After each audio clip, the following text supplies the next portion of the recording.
नमस्कार, जय हिंद। पूर्णचंद्र कांडपाल आज आपको लगा हिंदी में बात कर लूँ। Episode number 367। जब मैं पहली ला एक बार ये बात करी कि जब इंसान में विपत्ति आ जाए तो विल धैर्य करनी छोड़नी चाहिए, तो धैर्य को नहीं त्यागना चाहिए उसने।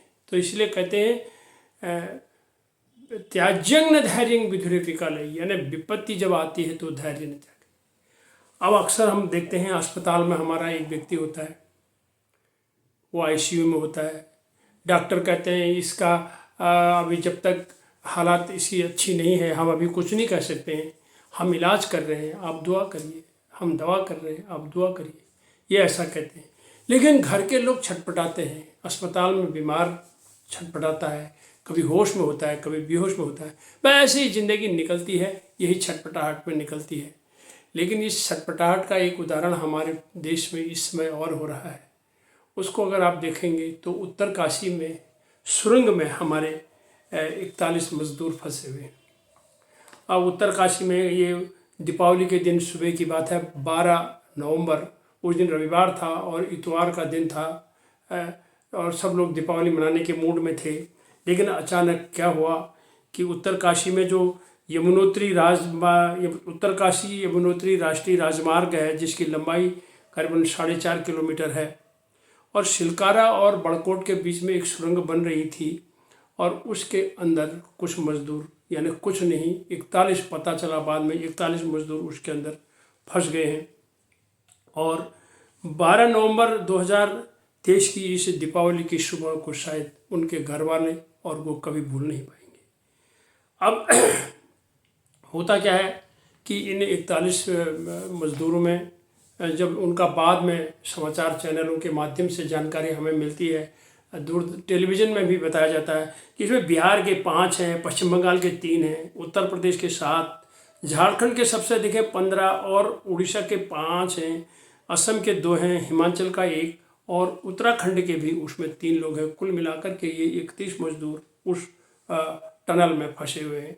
ये टनल राष्ट्रीय राजमार्ग की जो बन रही थी, इसको बना रही थी NHIDCL अर्थात national highway and infrastructure development corporation limited, ministry of road transport, जो कि गवर्नमेंट ऑफ इंडिया, भारत सरकार की का एक उपक्रम है ये, जिसकी मदद से ये टनल बनाई जा रही थी। तो शुरू दिन से ही सारा शासन प्रशासन, पूरे देश के लोग, सरकारें सब उनको बचाने में जुट गई। लेकिन अब चलते चलते ऐसे करके 1 दिन बीता, 2 दिन बीता, उन तक किसी न किसी तरह से संपर्क हुआ, उनको दवाई पानी पहुंचाया। 11वें दिन इंडोस्कोपिक कैमरे की मदद से उनसे संपर्क हुआ, तो फिर उनको खाना, चने, खिचड़ी, दाल आदि फिर पहुंचाई गई और फिर 9वें दिन उनको भरपेट खाना मिला।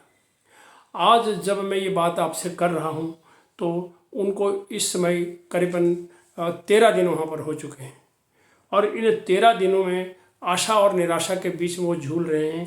और बाकी टाकी से भी उनसे बात हो रही है। अब तो कह रहे हैं कि लैंडलाइन भी उनको दिया जाएगा ताकि वो अपने घर वालों से संपर्क कर सकें।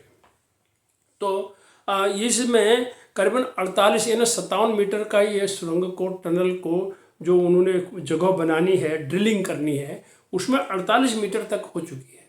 NDRF सहित सारा संसाधन लगा है उस पर और 9 मीटर की करीब अभी जगह रही है।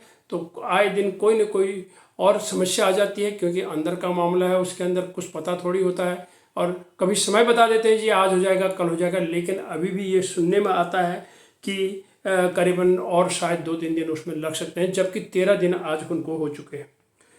ऐसी एक कहानी घटी थी थाईलैंड में 23 जून 2018 को, जिसमें फुटबॉल जूनियर उनकी टीम थी। वो टीम जो है एक गुफा में फंस गई। अचानक बारिश आई, वो गुफा में थे, पानी से वो भर गया और गुफा के अंदर बच्चे फंस गए।